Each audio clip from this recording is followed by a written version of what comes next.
Jumpa lagi di Jadwal TV. Ya, Smart TV 65 inci dari SPC hadir lagi nih, ada yang baru lagi nih ya. Tahun lalu, tahun 2023 kita sempat bahas ST65, salah satu Smart TV terjangkau yang menarik dari brand lokal yang satu ini. Kali ini hadir varian baru dari Smart TV tersebut. Ini namanya adalah ST65X.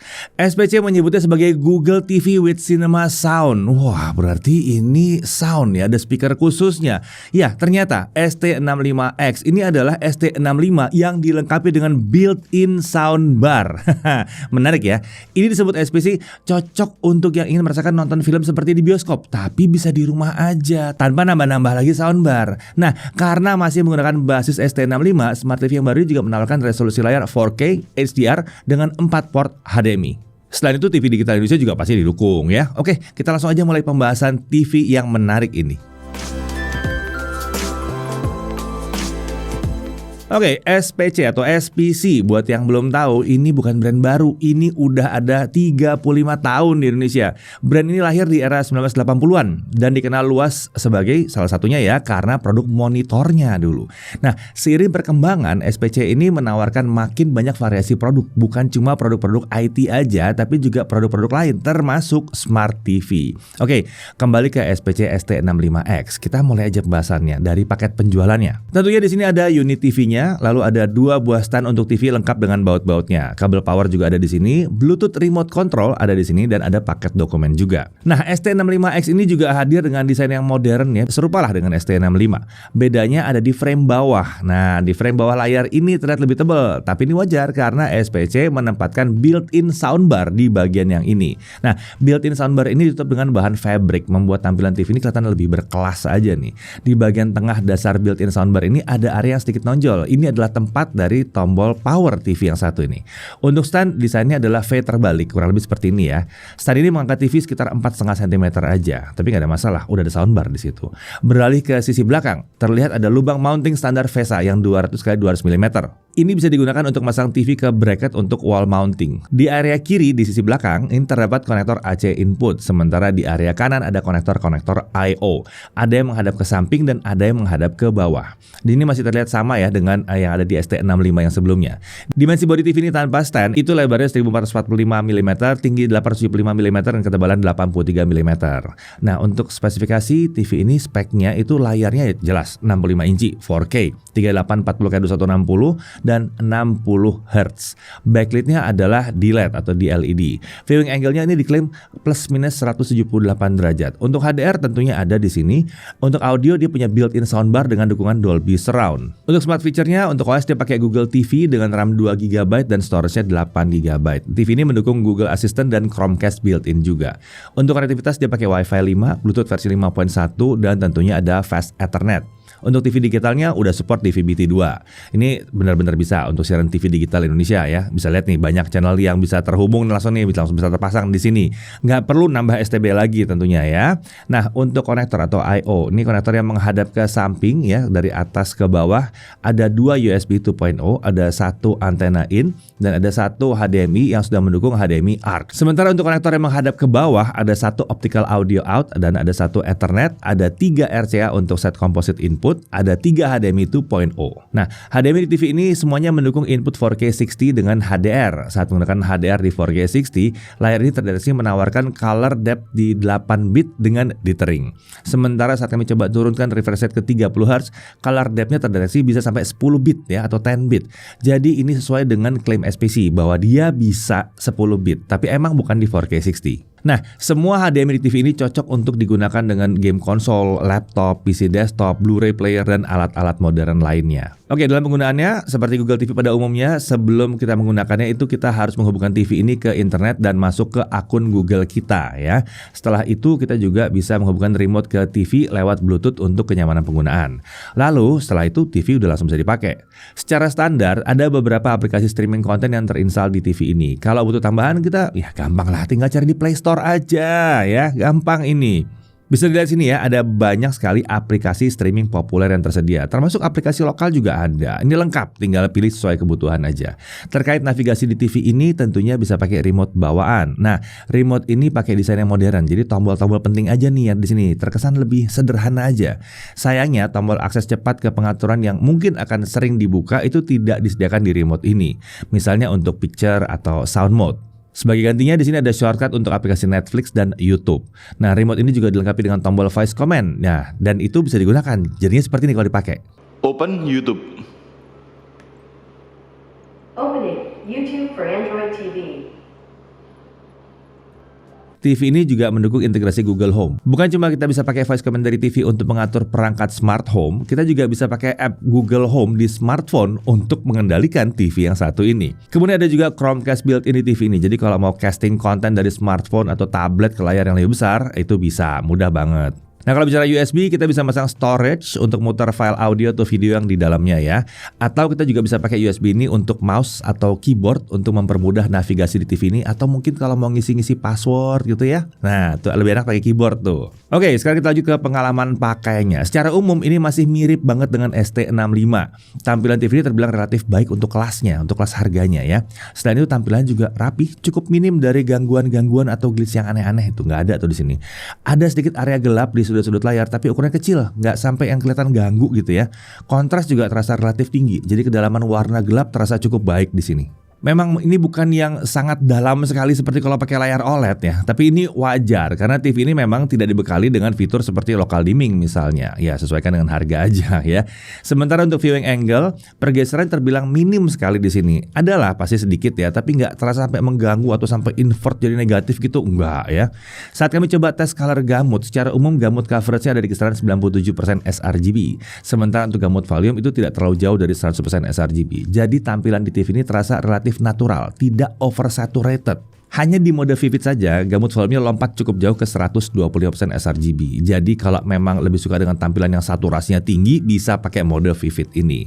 Lalu bagaimana dengan upscaler? Masih terbilang mencukupi lah di sini. Kami nggak merasa bahwa tampilan jadi berantakan saat kita muterin konten 1080p atau 720p di TV yang layarnya 4K ini. Sementara untuk brightness layar, saat kami uji dia bisa mencapai sekitar 290 nits di kondisi standar dari preset picture mode. Sementara kalau kita coba tingkatkan brightness ke maksimal, dia bisa mencapai sekitar 320 nits.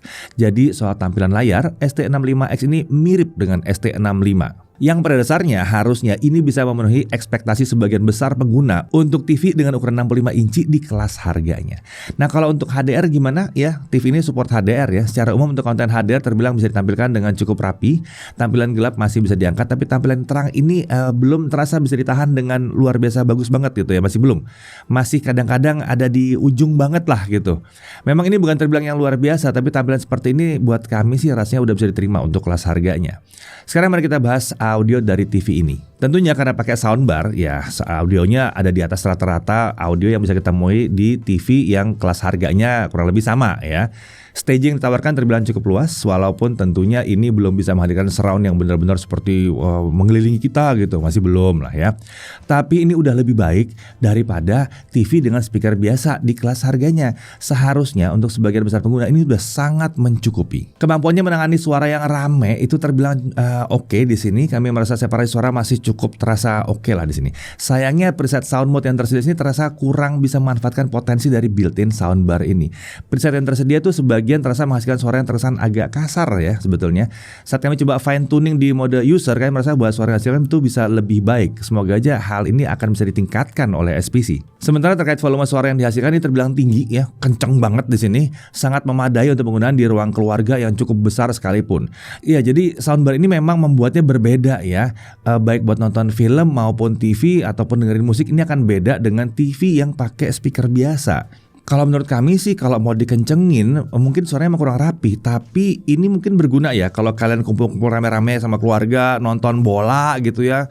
Orangnya udah mungkin di rumah kalian ada 15 orang, 20 orang udah rame, TV mau dikencengin banget, bisa nih, bisa cocok gitu kan. Ya nonton bola kan bukan kayak dengerin musik gitu ya, beda. Nah, Itu hasil pengujian dari tim kami ya, tim Jagat Review. Oke, sekarang kita mau mencoba sedikit berbeda dengan menghadirkan pendapat dari luar tim Jagat Review juga. Nah, kita undang seorang yang memang banyak ngetes audio ya. Kita mau tahu pendapatnya mengenai built-in soundbar di TV ini. Kali ini kami undang adalah Fernanda Gunsan. Pendapatnya adalah kurang lebih seperti ini. Dari sisi audionya, speaker ini menggunakan soundbar yang terletak langsung di bawah panel TV-nya. Jadi bukan di belakang TV-nya terus dipantulkan ke tembok ya, melainkan langsung ngadep ke arah penonton dengan konfigurasi stereo 2.0. Jadi ada satu unit speaker di kiri dan juga di kanan.